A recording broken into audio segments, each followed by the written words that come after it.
From the German people to go on.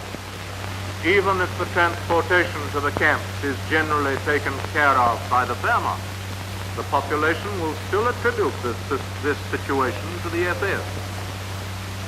In order to prevent, if possible, similar occurrences in the future, I therefore order that, effective from today, Soviet Russians declared definitely suspect and obviously marked by death, for example with typhus, and who therefore would not be able to withstand the exertions of even a short march on foot, shall in the future, as a matter of basic principle, be excluded from the transport into the concentration camp for execution.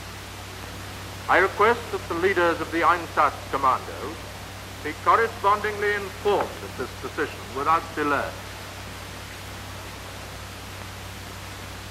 On the 2nd of March, 1944, the chief of the SIPO and the SD forwarded to his various branch offices a further order of the OKW for the treatment of prisoners recaptured after attempted escape. With the exception of British and Americans, who were to be returned to the camp, the others were to be sent to Mauthausen and to be dealt with under Operation Kugel, which, as the tribunal will remember, involved immediate shooting. Inquiries by relatives, other prisoners, the protecting power, the International Red Cross were to be dealt with in such a way that the fate of those men, soldiers whose only crime had been to do their duty, should be forever hidden. It was shortly after the issue of the Kugel order that 80 British officers of the RAF made an attempt to escape from Stalag Luft 3 at Sargent. The defendants directly connected with this matter have not denied that the shooting of 50 of these men was deliberate murder, and that it was the result of a decision at the highest level. There can be no question that Goering, Keitel, and probably Ribbentrop participated in this decision, and that Jodl and Kaltenbrunner, and if he did not actually participate, Ribbentrop, were all aware of it at the time. Goering's participation is a matter of inevitable inference from the following three facts. Firstly, the order was given by Hitler. Secondly, Westhoff, of the prisoner of war organization of the OKW, says that he was informed by Keitel that Goering had blamed him for the escape at the meeting at which the order was decided upon. Thirdly, in Goering's own ministry, which was responsible for the treatment of RAF prisoners of war, Walder heard of the order on the 28th March at the meeting of executives and told General Grosch.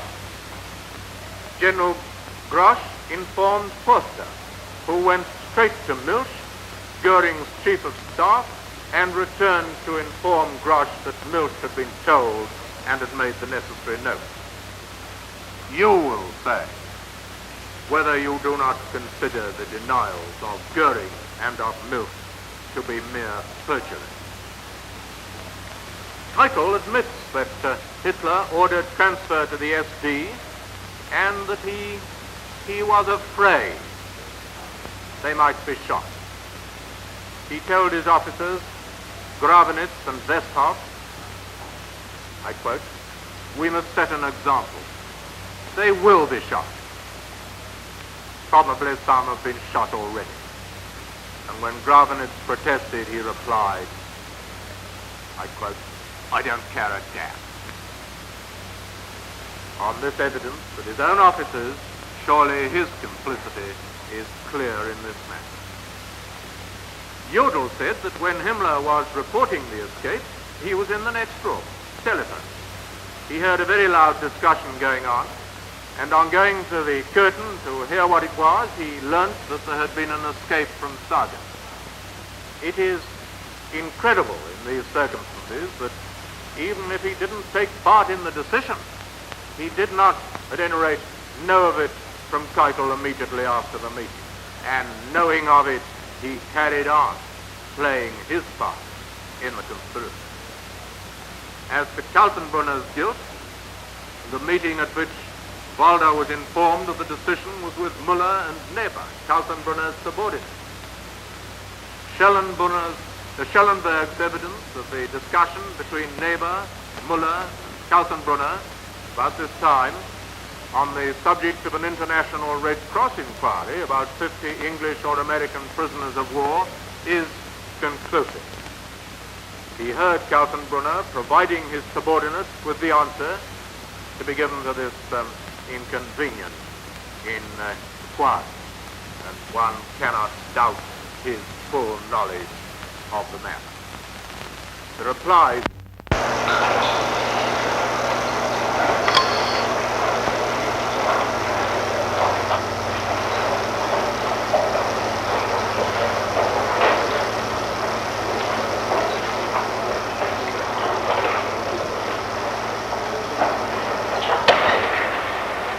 I call on the Chief Prosecutor for the Provisional Government of the French Republic. Monsieur le Président, Messieurs les juges, au moment de présenter le réquisitoire du ministère public français, celui de la vérité historique.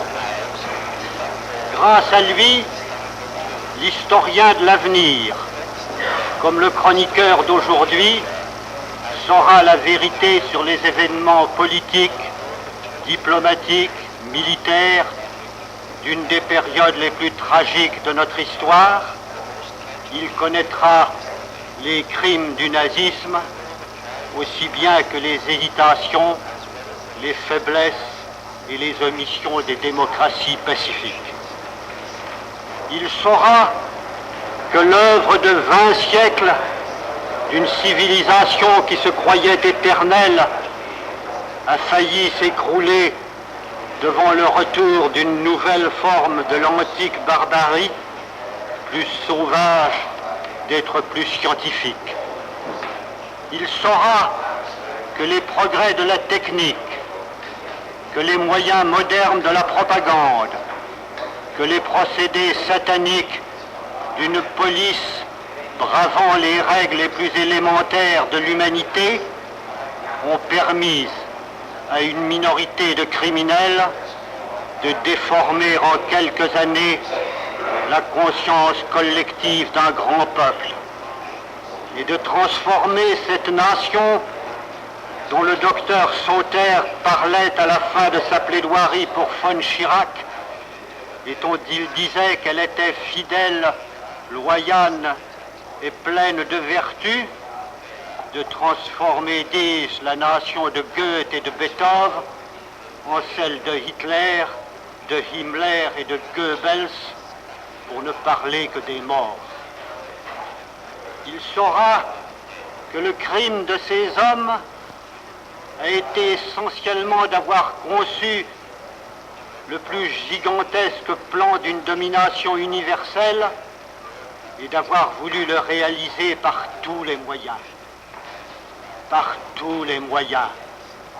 C'est-à-dire, sans doute par la violation de la parole donnée et par le déclenchement des pires des guerres d'agression, mais surtout par l'extermination méthodique, scientifique de millions d'êtres humains et notamment de certains groupes nationaux ou religieux dont l'existence gênait l'hégémonie de la race germanique.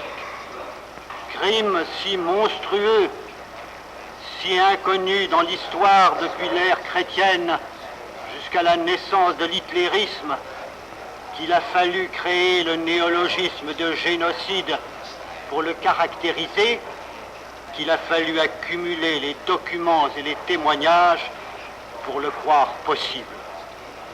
Que pour la honte des temps où nous vivons, ce crime fut possible, la parfaite collaboration des 4 ministères publics a permis d'en faire la preuve, et dans le cadre des chefs d'accusation qu'elle s'était réservés, la France croit avoir apporté son concours à l'œuvre commune.